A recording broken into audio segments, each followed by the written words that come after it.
नमस्कार सभी को। शुभ रात्रि। देखिए इस समय रात हो रहे हैं और रात में मैं आपके लिए वीडियो तैयार कर रहा हूँ, बना रहा हूँ। तो सभी का वेलकम, सभी का अभिनंदन आपके अपने ऑनलाइन प्लेटफॉर्म और चैनल का नाम तो आपको अच्छे प्रकार से पता है, मोर मंत्र सक्सेस। दोस्तों बहुत ही बेहतरीन, बहुत ही जानदार, बहुत ही शानदार टॉपिक है और यहाँ से हम लोग आज वेस्टर्न थिंकर की चर्चा शुरू करेंगे। क्योंकि अभी तक हम लोगों ने जो भी पढ़ा, आपने कल देखा होगा, कल के टॉपिक में हमने वास्तव में पॉलिटिकल साइंस क्या होता है, पॉलिटिकल साइंस के फादर कौन है, जनक कौन है, पॉलिटिकल थ्योरी जो आपका पॉलिटिकल फिलासफी जो आपका है उसके जनक कौन है। तो उसमें कल हमने आपको दोनों बताया था कि भाई पहली बात पॉलिटिक्स शब्द का जो प्रयोग किया है, राजनीति शब्द का जो प्रयोग किया है वो अरस्तु ने किया था, अरस्तु ने स्पेशली किया था। और इसीलिए अरस्तु को हम राजनीति विज्ञान का जनक मानते हैं, क्योंकि अरस्तु वह पहला व्यक्ति था जिसने वास्तव में राजनीति विज्ञान को नीति शास्त्र से अलग किया था। ये पूरा चीजें हमने कल वाली क्लास में आपको बताई थी। हमने ये भी बताया था कि प्लेटो को दार्शनिक राजनीति यानी राजनीतिक दर्शन का जनक कौन है, तो प्लेटो है। और वास्तव में राजनीतिक विज्ञान का जनक कौन है, तो अरस्तु है। दोनों में आप याद रखिएगा, दर्शन और राजनीति पे यही अंतर होगा कि राजनीतिक दर्शन पूछेगा तो प्लेटो और राजनीतिक विज्ञान पूछेगा तो अरस्तु आपको बताना होगा। अब यहाँ पर हम लोग चर्चा कर रहे हैं सुकरात के बारे में। दोस्तों आप जानते हैं कि ये अगर मैं यहाँ पर पॉलिटिकल साइंस की बात करूँ, राजनीति विज्ञान की बात करूँ, तो राजनीति विज्ञान में वास्तव में जो प्राचीन थिंकर हैं और थिंकर में जो यूनानी थिंकर हैं उनका बहुत बड़ा योगदान है दोस्तों। और यूनानी थिंकर में जो त्रिमूर्ति स्पेशली आती है, त्रिमूर्ति का मतलब तो आप अच्छे प्रकार से समझते हैं कि सबसे पहले कौन आता है, आपका सुकरात आता है। हालांकि आपके टीजीटी में सुकरात है नहीं, लेकिन सुकरात से क्वेश्चन पूछा जाता है। तो सुकरात का शिष्य यहाँ पर प्लेटो है, प्लेटो से भी क्वेश्चन तगड़ा पूछता है। और प्लेटो के बाद आपका आएगा अरस्तु। ये तीन आपके जो है ना वो वास्तव में पॉलिटिकल साइंस के आधार स्तंभ है, जहाँ से क्वेश्चन तगड़े तगड़े निकल के आते हैं। ठीक है, तो यहाँ पर स्पेशली सुकरात तो इतने इंपॉर्टेंट नहीं है, लेकिन सुकरात से भी दो चार क्वेश्चन, एक आध दो क्वेश्चन पूछा जाता है। बट प्लेटो और अरस्तु से तो क्वेश्चन भर भर के निकलते हैं दोस्तों।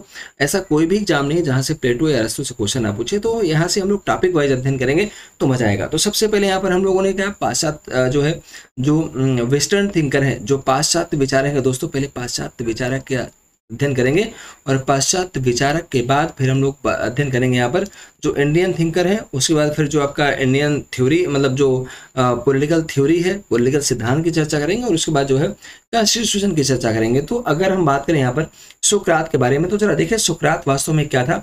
सुकरात दोस्तों यूनानी दार्शनिक है और ये प्राचीन यूनानी दार्शनिक है। मतलब हम ये कह सकते हैं कि ये जो आपका सुकरात था, यूनान था, यूनान के प्राचीनतम दार्शनिकों में से सुकरात आपका योग था और यहीं से दर्शन की शुरुआत को हम मान सकते हैं। तो यूनानी दार्शनिक सुकरात का जन्म दोस्तों कहाँ पर हुआ था, आप कहेंगे सर 470 से लेकर के, और ये 469, ये थोड़ा सा मिस प्रिंट हुआ है यहाँ पर। तो 470 या 469, कभी कभी 470 ईसा पूर्व भी पूछता है और कई बार 469। तो 470 और 469 दोनों को याद रखिएगा क्योंकि कन्फर्म यहाँ पर नहीं है। तो इनका जो जन्म हुआ था 470 या 469 ईसा पूर्व में यूनान के एथेंस शहर में हुआ था दोस्तों। और क्या नाम था, तो आप कहेंगे सर डीम अलोपेस। याद रखिएगा ये डीम अलोपेस जो है ये वास्तव में एक स्थान है, उस स्थान में इनका जन्म होता है। इनके पिता का नाम क्या दोस्तों, इनके पिता का नाम था सोफ्रोनिस्कस। क्या नाम था, सोफ्रोनिस्कस पिता का नाम याद रखिए। इनके पिता का नाम सोफ्रोनिस्कस था और ये पेशे से क्या थे, पेशे से आपके मूर्तिकार थे, मतलब मूर्ति बनाने का काम करते थे। अब एक बात तो आप जानते हैं कि मूर्तिकार का मतलब क्या होता है। मूर्तिकार अगर होंगे तो ऐसा तो नहीं है कि बहुत बड़ी उनकी स्थिति रही होगी, बहुत अच्छा उनका स्टेटस रहा होगा, सोशल स्टेटस रहा होगा, सामाजिक स्तर बहुत ऊंचा नहीं रहा होगा। क्योंकि अगर मूर्तिकार मूर्ति बनाने काम करे तो इसका मतलब है कि उनका जो जीवन स्तर है सुकरात का वो निश्चित रूप से एकदम से निम्न स्तरीय रहा होगा। क्या रहा होगा, निम्न स्तरीय रहा होगा दोस्तों, निम्न स्तरीय। क्योंकि मूर्तिकार की औकात क्या होती है आप समझ सकते हैं यहाँ पर। ठीक है, जो मूर्ति बनाने काम करते हैं, तो कहने का मतलब हम कह सकते हैं कि सोफ्रोनिस्कस मूर्तिकार थे, इसलिए इनका जो जीवन स्तर था वो बहुत संभ्रांत या बहुत संपन्न था। इनकी माँ का नाम क्या था दोस्तों, फेनरेट। इन्हीं जो सुकरात की मदर थी उनकी मदर का नाम था फेनरेट। इनकी पत्नी का नाम क्या था, जांतिफे, या कहीं कहीं जेंतिफे मिलता है, याद रखिएगा, कहीं कहीं जेंतिफे में मिलता है, तो इसे भी आप याद रखिएगा, जांतिफे या जेंतिफे इनकी पत्नी का नाम था।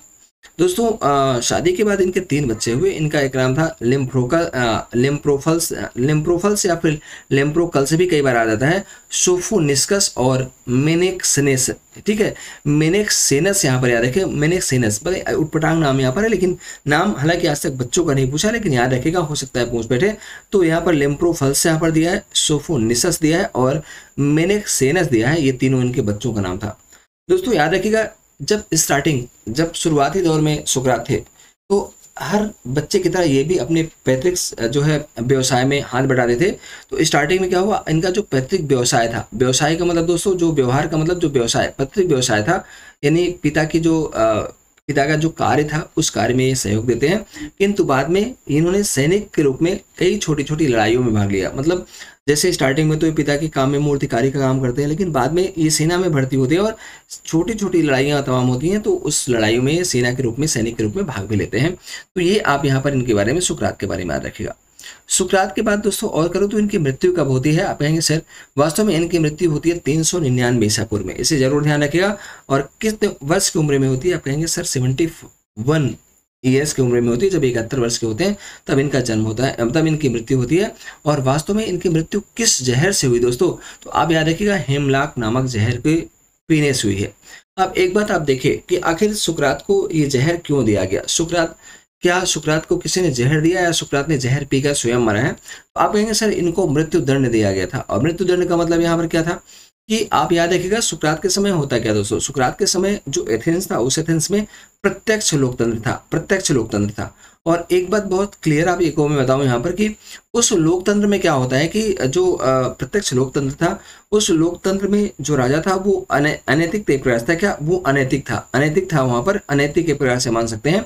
और उस राजा के कार्यों की आलोचना जो है वो सुकरात करते थे। अब सुकरात ने किया क्या था, क्योंकि सुकरात दोस्तों एक विचारक थे, सुकरात एक विचारक भी थे, और साथ साथ सुकरात ने वाद विवाद का मतलब क्या होता है कि एक प्रकार से प्रश्नोत्तर विधि का प्रयोग करते थे। और प्रश्नोत्तर का मतलब होता है ये युवाओं के बीच में आते थे, युवाओं से प्रश्न करते थे, और दोस्तों और प्रश्न करने के बाद उनसे स्वयं उत्तर देते थे उनका। तो प्रश्न किससे जुड़ा होता था, प्रश्न वास्तव में तत्कालीन यूनान की जो राजनीतिक परिदृश्य थी, जो राजनीतिक पृष्ठभूमि थी, उस राजनीति पर प्रेरित जो है क्वेश्चन वो पूछा करते थे, और उस क्वेश्चन का बाद में उत्तर भी देते थे। तो कहने का मतलब ये था कि उस समय जो व्याप्त भ्रष्टाचार था, उस समय जो व्याप्त अनैतिकता थी, उस समय जो व्याप्त निरंकुशता थी, उसके खिलाफ सुकरात आवाज उठाते थे। और इसके ऐसे कंडीशन में बाद में हुआ क्या कि ये कुछ लोग जो है इनके खिलाफ शिकायत लेकर पहुंचते हैं राजा के पास, और राजा से इनकी शिकायत होती है कि राजा आपके खिलाफ जो है, इन्हें यूनान के राजा के खिलाफ ये युवाओं को भड़का रहे हैं। और ऐसी कंडीशन में सुकरात को गिरफ्तार कर लिया जाता है। सुकरात के खिलाफ केस चलता है दोस्तों। केस में सुकरात को वास्तव में मृत्युदंड दिया जाता है। बट मृत्युदंड कैसे दिया जाता है, आप कहेंगे सर जहर पी करके, मतलब उनको जहर पीने के लिए मजबूर किया जाता है, और हेमलाक नामक जहर को पी करके वो क्या करते हैं, अपने अंतिम लीला को समाप्त करते हैं। तो अब यहाँ पर इस प्रकार से मतलब 71 वर्ष की उम्र में एक होनहार और एक जो है हम कह सकते हैं कि बहुत बड़ा थिंकर जो है उसकी जीवन लीला समाप्त हो जाती है। अब दोस्तों सुकरात के विचार क्या है, क्योंकि क्वेश्चन विचार से कई बार पूछ लेता है। तो देखिए सुकरात ने कुछ विचार यहाँ पर अपने प्रस्तुत किए। नंबर 1 क्या है, पहली बात तो उन्होंने उनका कहना था सद्गुण ही ज्ञान है। ये क्वेश्चन दोस्तों आया हुआ है, इसको याद रखिएगा, सद्गुण ही ज्ञान है। सद्गुण का मतलब क्या होता है, उन्होंने कहा कि भाई ज्ञान का मतलब क्या है, ज्ञान कुछ और नहीं बल्कि जो अच्छा गुण होता है, अच्छा गुण का मतलब तो जो आदर्श गुण होता है, अच्छा गुण या आदर्श गुण होता है, अच्छा गुण या आदर्श गुण ही दोस्तों क्या होता है, वो आपका ज्ञान होता है। अर्थात ज्ञान एवं आचरण में एकरूपता होनी चाहिए। मतलब उनका कहना ये था कि आप ऐसा ना हो कि आपने जो ज्ञान प्राप्त किया है और आपका जो आचरण है, आपका जो व्यवहार है, उसमें अंतर है। मीन दैट ज्ञान आपका सिर्फ सैद्धांतिक नहीं होना चाहिए, बल्कि ज्ञान आपका जो है व्यवहारिक होना चाहिए। तो जो आपने ज्ञान प्राप्त किया है वो आप अपने व्यवहार में उतारिए, और उसी आचरण को करना ही क्या कहलाएगा, आपका वो आपका गुण कहलाएगा, वही आपका ज्ञान कहलाएगा। तो कहने का मतलब कथनी और करने में अंतर नहीं समझते थे, बल्कि कथनी और करने में एकरूपता स्थापित करने की बात करते थे। कौन, आप कहेंगे सुकरात। दूसरी बात, पूर्ण सत्य वैचारिक हो सकता है, व्यवहारिक नहीं। ये क्या बोलते हैं, कहते हैं भाई जो पूर्ण सत्य है, जो पूर्ण सत्य है, पूर्ण सत्य कभी व्यवहारिक हो ही नहीं सकता, क्योंकि अगर आप व्यवहार में उतारते हैं तो वो चीज़ पूर्ण सत्य नहीं है। पूर्ण सत्य क्या होता है, वो हमेशा वैचारिक होता है, वो हमेशा आध्यात्मिक होता है। तो वैचारिक सत्यता को वो पूर्ण सत्य मानते हैं, व्यवहारिक को वो पूर्ण सत्य नहीं मानते हैं। सुकरात के अनुसार दोस्तों ज्ञान का दो प्रकार है, मतलब सुकरात ने ज्ञान को दो प्रकार में बांटा है। एक आपका निरपेक्ष ज्ञान और दूसरा आपका सापेक्ष ज्ञान। निरपेक्ष का ज्ञान ज्ञान क्या होता है? तो ब्रह्म जगत का ज्ञान ही निरपेक्ष ज्ञान होता है। सुकरात का कहना था कि भाई निरपेक्ष का मतलब क्या? निरपेक्ष का मतलब जिसके बारे में आप कुछ बोल नहीं सकते, जिसका ना कोई आकार है, न जो हमारे सामने प्रत्यक्ष रूप से मूलभूत रूप से उपस्थित है। तो बोले कि जो ब्रह्म का जगत है, मिंदर जो आध्यात्मिक जगत है, ब्रह्म का मतलब क्या? जो आध्यात्मिक जगत है दोस्तों, वो आध्यात्मिक जगत का ज्ञान ही क्या है? हमारा ब्रह्मचर्य ज्ञान ही क्या है? वो निरपेक्ष ज्ञान होता है। और वास्तव में जो आपका ब्रह्म ज्ञान है, ये जो आपका निरपेक्ष ज्ञान है दोस्तों, ये वास्तव में पूर्ण होता है और क्या होता है? अस्थायी होता है। मतलब ये कभी नष्ट नहीं होता, ये पूर्ण नहीं होता, ये अस्थायी नहीं होता। निरपेक्ष ज्ञान हमेशा क्या होता है? पूर्ण होता है और अस्थायी होता है, यानी ये परिवर्तनशील नहीं होता, फिक्स्ड होता है। और जो सापेक्ष ज्ञान होता है दोस्तों, होता है सापेक्ष ज्ञान का मतलब वो होता है भौतिक जगत का ज्ञान। और आप जानते हैं अच्छे प्रकार से कि भौतिक का मतलब क्या? भौतिक का मतलब जो ईश्वर ने बनाया है, जिसका निर्माण हम स्वयं करते हैं, और जिसका निर्माण हम स्वयं कर सकते हैं उसको हम नष्ट भी तो कर सकते हैं। तो कहने का मतलब जिसका निर्माण होता है दोस्तों, उसका नाश भी, उसका विनाश भी होता है। ऐसी कंडीशन में अगर भौतिक जगत का निर्माण हुआ है तो इसका मतलब भौतिक जगत नष्ट भी हो सकता है। तो इसीलिए जो है सुकरात ने सापेक्ष ज्ञान का तात्पर्य भौतिक जगत के ज्ञान से लगाया है। और उनका कहना था कि वास्तव में जो भौतिक जगत का ज्ञान होता है, जो सापेक्ष ज्ञान होता है, वो वास्तव में अपूर्ण होता है एवं अस्थायी होता है और क्षणभंगुर होता है। मतलब वो हमेशा परिवर्तनशील होता है, हमेशा बदलता रहता है। तो ये सारी बात यहाँ पर ध्यान रखने की। पहली बात क्या? सद्गुण ही ज्ञान है। मतलब सुकरात ने सद्गुण को ही ज्ञान माना है, अच्छे गुण को ही ज्ञान माना है। और उनका कहना था कि व्यक्ति के कथने और करने में अंतर नहीं होना चाहिए, बल्कि एकरूपता होनी चाहिए। दूसरा कहा कि पूर्ण सत्य वैचारिक है, हो सकता है, किंतु व्यवहारिक नहीं हो सकता है। मतलब सत्ता केवल वैचारिक हो सकती है, व्यवहारिक नहीं हो सकती। और फिर वो ज्ञान को दो भागों में बांटते हैं, बोलते हैं निरपेक्ष और दूसरा सापेक्ष। निरपेक्ष को वो ब्रह्म जगत ज्ञान को निरपेक्ष ज्ञान के अंतर्गत रखते हैं और इसे पूर्ण एवं अस्थायी मानते हैं, जबकि सापेक्ष ज्ञान के अंतर्गत भौतिक जगत के ज्ञान को मानते हैं और ये अस्थायी एवं अपूर्ण होता है। ये आप यहाँ पर याद रखिएगा। इसके बाद दोस्तों अगर मैं आगे बात करूं, कुछ और भी पॉइंट आपके सामने चल रहा है। जैसे अगर मैं बात करूं कि भाई सुकरात ने क्या नारा दिया है, तो इसके नारा से संबंधित कभी कभी क्वेश्चन पूछ लेता है। अब देखिए यहाँ पर दिया सुकरात ने नारा क्या दिया दोस्तों? स्वयं को जानो। ध्यान रखिएगा, स्वयं को जानो बहुत इंपॉर्टेंट सवाल है। अगर मान लीजिए कभी ऑप्शन में ये दिया हो कि निम्नलिखित में से स्वयं को जानो किससे संबंधित है, या स्वयं को जानो का नारा किसने दिया है, तो दोस्तों वास्तव में सुकरात का है। लेकिन अगर विकल्प में सुकरात नहीं होगा तो फिर आपको प्लेटो लगाना पड़ेगा। क्या लगाना पड़ेगा? प्लेटो। क्यों? क्योंकि वास्तव में सुकरात का शिष्य प्लेटो था और सुकरात की शिक्षाओं से बहुत ज्यादा प्रभावित कौन था? प्लेटो था। तो कहीं ना कहीं अगर सुकरात विकल्प नहीं होगा तो फिर आपको प्लेटो लगाना पड़ेगा। इस बात को आप ध्यान रखिएगा। स्वयं को जानो का मतलब क्या होता है दोस्तों? स्वयं को जानो का मतलब होता है, उसका कहना था कि इंसान को दूसरे को जानने से बेहतर यह है, दूसरे को जानने के बजाय स्वयं को जानना चाहिए। क्योंकि जिस दिन इंसान अपने आप को जान जाएगा ना, उस दिन वो कभी भी गलत काम नहीं करेगा। वो हमेशा मतलब वो हमेशा अच्छा चरित्र वाला बन जाएगा और हमेशा अच्छा काम करेगा। इसलिए इंसान को दूसरे को समझने के बजाय, दूसरे के पीछे समय खर्च करने के बजाय अपने आप के पीछे समय खर्च करना चाहिए, अपने आप को संवारने का प्रयास करना चाहिए और अपने क्षमताओं को जानने का प्रयास करना चाहिए। क्योंकि व्यक्ति के अंदर असीम क्षमता होती है, व्यक्ति के अंदर जो है एक प्रकार से हम कह सकते हैं कि बहुत ज़्यादा ऊर्जा होती है और उस ऊर्जा का प्रयोग हमेशा सदकर्मों में करना चाहिए, हमेशा लोक कल्याण में करना चाहिए। ऐसा कौन मानता है? ऐसा सुकरात ने कहा।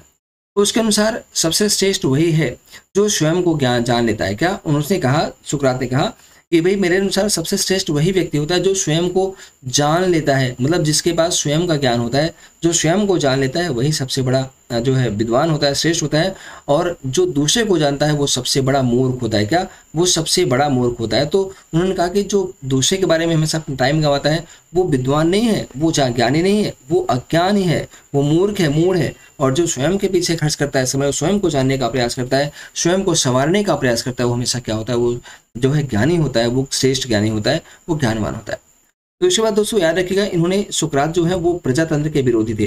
क्योंकि हमने आपसे बोला कि प्रजातंत्र का मतलब क्या था? भीड़ तंत्र, भीड़ तंत्र। और याद रखिएगा, अभी आप आगे भी देखेगा कि प्लेटो और अरस्तु को भी देखेगा। प्लेटो और अरस्तु ने वास्तव में सबसे भ्रष्ट शासन तंत्र के बारे में किसको बताया है?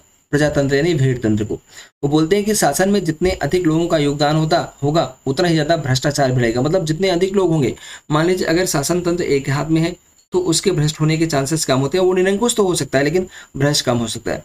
लेकिन अगर बहुत सारे लोग अगर शामिल हैं तो बहुत सारे लोगों में क्या, हर आदमी की अपनी आकांक्षाएं होती है, हर आदमी की अपनी अपेक्षाएं होती है, हर आदमी की अपनी मनोभावनाएं होती हैं। और उन मनोकामनाओं को पूरा करने में हर व्यक्ति क्या हो सकता है? कुछ ना कुछ जो है भ्रष्टाचार करता है। इस प्रकार से जो भीड़ तंत्र होता है, जो प्रजातंत्र या लोकतंत्र होता है वो क्या होता है, वो भ्रष्ट तंत्र होता है, वो सबसे गंदा होता है। इसलिए सुकरात हमेशा प्रजातंत्र के विरोधी थे, क्योंकि सरकार क्या होती है, सरकार आपकी भ्रष्ट होती याद रखिएगा, ठीक है। तो इसके बाद सुकरात ने क्या कहा दोस्तों, सुकरात ने कहा सिर्फ जीना मायने नहीं होता, बल्कि सच्चाई के साथ जीना मायने रखता है। मतलब उन्होंने कहा क्या कहा कि भाई अगर व्यक्ति हमें बोले कि भाई हम जी रहे हैं, जीवन जी रहे हैं और जीवन जीना ही काफी है, तो भैया जीवन जीने का काम तो जो है वो पशु भी करते हैं, जो जानवर होते हैं वो भी जीवन जी रहे होते हैं। जीवन का मतलब वो नहीं होता कि सिर्फ अपने लिए जिए, जीवन का मतलब होता है सच्चाई और ईमानदारी के साथ रखने के लिए। मतलब अगर कोई गलत काम है तो उसको गलत कहने की आपके अंदर क्षमता हो, जो सच्चा है सच्चाई के साथ देने की क्षमता हो, ठीक है। और हमेशा दूसरे के काम आने के का प्रयास करें, ताकि संवारने का प्रयास करें, दूसरों के जीवन को संवारने का प्रयास करें। तो इसलिए उन्होंने कहा कि सिर्फ जीना मायने नहीं होता है, बल्कि सच्चाई के साथ जीना मायने होता है। और इन्होंने एक और नारा दिया, सोच क्या एक नारा और यहाँ पर है, स्वयं को पढ़ो। देखो स्वयं को जानो, तो ये सुकरात का है, और अगर विकल्प में सुकरात नहीं होगा तो प्लेटो। लेकिन अगर कभी आ जाए स्वयं को पढ़ो, किसका नारा है दोस्तों, तो स्वयं को पढ़ो वास्तव में किसका नारा है, हाब्स का। और आप जानते हैं कि हाब्स, लाक और रूसो ये तीन ऐसे संविधावादी विचारक हैं, तीनों आगे चल के हम लोग पढ़ेंगे। हाब्स, लाक और रूसो के बारे में बहुत इंपॉर्टेंट है। ये ऐसे संविधावादी विचारक है दोस्तों, जिनसे कम से कम प्रत्येक वर्ष में 2 से 4 क्वेश्चन हमेशा आता है इन तीनों से मिलाकर के। तो कहने का मतलब यह है कि स्वयं को पढ़ो का नारा किसने दिया है दोस्तों, वो हाब्स ने दिया है। और जबकि स्वयं को जानो का नारा किसने दिया है, सुकरात ने दिया है। और अगर विकल्प में सुकरात नहीं होगा तो क्या हो जाएगा, अरस्तु हो जाएगा। तो दोस्तों ये सुकरात का जो मेन पॉइंट था वो मैंने आपके सामने रखे कि सुकरात था कौन, कैसे क्या हुआ। लेकिन हाँ, कल का जो टॉपिक होगा हमारा बहुत इंपॉर्टेंट होगा इसके आगे। क्यों, क्योंकि हम लोग यहाँ पर प्लेटो के बारे में कल अध्ययन करेंगे, और प्लेटो का न्याय सिद्धांत क्या होता है, प्लेटो का आदर्श राज का सिद्धांत क्या है, इन सब पर पढ़ेंगे। रिपब्लिक को पढ़ेंगे, देखेंगे क्या कैसे उसमें बातें की गई है। मतलब यहाँ पर कल हम लोग प्लेटो का पूरा एक ही वीडियो में, वीडियो थोड़ा लंबा भले हो जाए, लेकिन प्लेटो के सारे विचारों का अध्ययन हम एक ही वीडियो में करने चल रहे हैं। तो आज यहीं पर दोस्तों, लेकिन हाँ याद रखिएगा, मैं बार बार आपसे कहता हूँ कि प्लीज़ चैनल को सब्सक्राइब जरूर करिए, क्योंकि जितनी जल्दी आप 50 का टारगेट सेट करेंगे, अगर जितनी जल्दी आप यहाँ पर 50 का टारगेट सेट करेंगे, उतनी जल्दी हम लाइव क्लास लेना शुरू कर देंगे। और 50 करवाना आपकी जिम्मेदारी है। इसलिए आप सभी से अपील है कि प्लीज़ न केवल इसको आप लाइक करिए, इसको सब्सक्राइब करिए, और बल्कि इसको शेयर भी करिए और लोगों के पास, जो लोग यहाँ पर हैं। मैं आपसे फिर बोलता हूँ कि इस प्लेटफॉर्म पर टीजीटी की क्लास चलेगी, और इसमें 3 क्लास आपको मिलेगी। एक तो आपका यहाँ पर एसएसटी की मिलेगी दोस्तों, एसएसटी में 2 सब्जेक्ट मिलेगा, एक आपका पॉलिटिकल साइंस मिलेगा और एक आपका हिस्ट्री मिलेगा, और दोनों ही मेरे द्वारा पढ़ाया जाएगा। इसमें कोई कोताही नहीं होगी, न मैटर से गुणवत्ता में कोई समझौता किया जाएगा और ना ही कुछ और, ठीक है। तो चाहे हिस्ट्री हो वो भी गहराई से दी जाएगी, पॉलिटिकल साइंस भी गहराई से दी जाएगी। हाँ, इंग्लिश जो क्लास है, इंग्लिश वाली क्लास जो है वो नेहा मैम देती हैं। तो जितने भी आपके इंग्लिश के विद्यार्थी हैं, इंग्लिश टीजीटी वाले हैं, उनको भी आप कह सकते हैं कि भाई वो भी आपके जुड़ जाए, और जुड़ करके आराम से उस अपनी तैयारी को और ज़्यादा धार दे सके। तो आज दोस्तों यहीं पर, कल हम लोग फिर मिलेंगे। तब तक के लिए नमस्कार, thank you so much, good night, सब खैर। लेकिन जैसे मैंने कहा कि प्लीज़ इस प्लेटफॉर्म को आप प्यार दीजिए अपना, इसको आगे बढ़ाने का प्रयास करिए। तो थैंक यू सो मच भैया, बहुत बहुत धन्यवाद, थैंक यू।